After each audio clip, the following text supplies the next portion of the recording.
नमस्कार, आप देख रहे हैं डॉक्टर साहिब आपके साथ मैं हूं मुस्कान। दर्शकों, आज के इस एपिसोड में हम बात करेंगे रिकेट्स के बारे में। हम कई बार ऐसा देखते हैं कि विटामिन डी की कमी की वजह से बच्चों में रिकेट्स हो जाता है। उनके शरीर में जो हड्डी है वो पैर टेढ़ा हो जाता है, हाथों में हड्डी बढ़ जाता है और शरीर का जो आकार है वो बदलने लगता है। आज हम इसी पे तमाम जानकारी लेंगे और ये बातचीत करेंगे कि ये होने का कारण क्या है और साथ ही साथ ये भी बात करेंगे कि कैसे ये ठीक हो सकता है। इसे पे खास बातचीत करने के लिए हमारे साथ मौजूद है डॉक्टर संतोष कुमार। आपको बता दें कि बिहार के जाने माने नवजात शिशु रोग विशेषज्ञ हैं। सर नमस्कार, बहुत बहुत स्वागत है आपका। धन्यवाद। सर, आपसे जानना चाहेंगे, अगर हम रिकेट्स के बारे में बात करें तो हम जानते हैं कि ये विटामिन डी की कमी से बच्चों में रिकेट्स होता बिल्कुल। है, हड्डी टेढ़ा हो जाना या फिर पैर का शेप चेंज हो जाना। मैं आपसे जानना चाहूँगा, अगर किसी को रिकेट्स हो जाता है तो क्या ये पहले की तरह ये नॉर्मल हो सकते हैं? क्या ये बीमारी ठीक हो सकता है? बिल्कुल, बिल्कुल है। ये बहुत ही कॉमन और इम्पोर्टेंट क्वेश्चन पूछा आपने मुस्कान। ये मैं अपने आपके दर्शकों को ये बताना चाहूँ कि रिकेट्स ये बच्चों में कॉमनली आज के डेट में पाई जाने वाली सबसे बीमारी है। ये इसको हम न्यूट्रिशनल डिसऑर्डर बोलते हैं। ये यूजुअली विटामिन डी के कमी से होता है।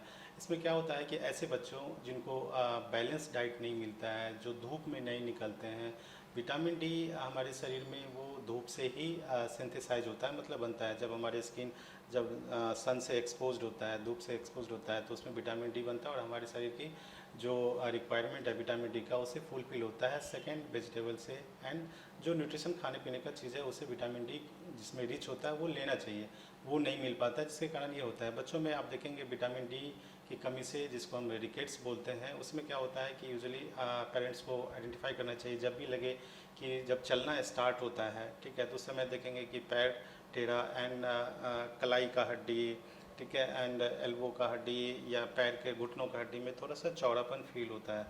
तो वो इस तरह का साइन कभी भी लगे तो आप समझ लीजिए इमीडिएटली आप अपने ट्रीटिंग फिजिशियन लाइक पीडियाट्रिशियन से मिलें और इसका उपचार करवाएं।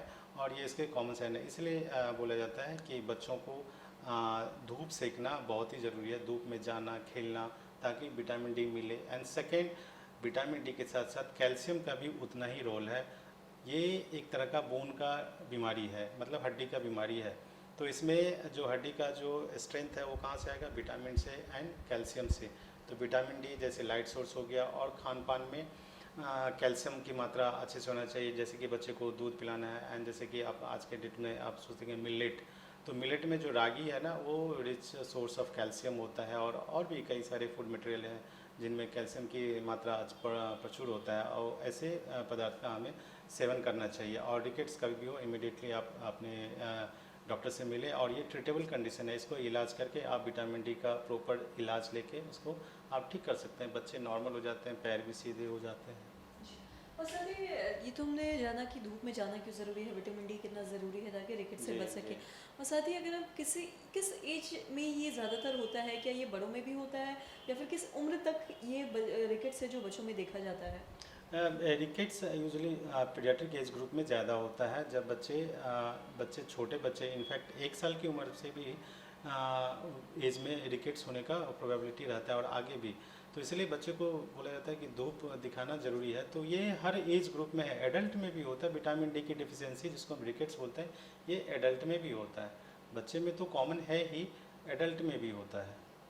जी, सब बहुत बहुत शुक्रिया तमाम जानकारी देने के लिए। Thank you. तो आशा करती हूँ दर्शकों की जो तमाम जानकारी है आपके लिए भी लाभदायक रही हो, तो आप भी समझ पाए होंगे कि रिकेट्स के क्या कुछ लक्षण हैं। और साथ ही साथ जैसा कि डॉक्टर साहब ने बताया कि विटामिन डी की कमी की वजह से होती है, इस वजह से बच्चों को बाहर भी भेजना चाहिए, दूध पीते रहना चाहिए ताकि उनका हड्डी मजबूत रहे और ऐसी किसी भी बीमारी से वो बच सके। तो आशा करते हैं जो तमाम जानकारी है आपकी लाभदायक रही हो। तो आज की इस वीडियो में इतना ही। अगर आपने अब तक हमारे चैनल को सब्सक्राइब नहीं किया तो तुरंत कर ले, साथ ही हमारे फेसबुक पेज को लाइक करें। वीडियो देखने के लिए आपका धन्यवाद।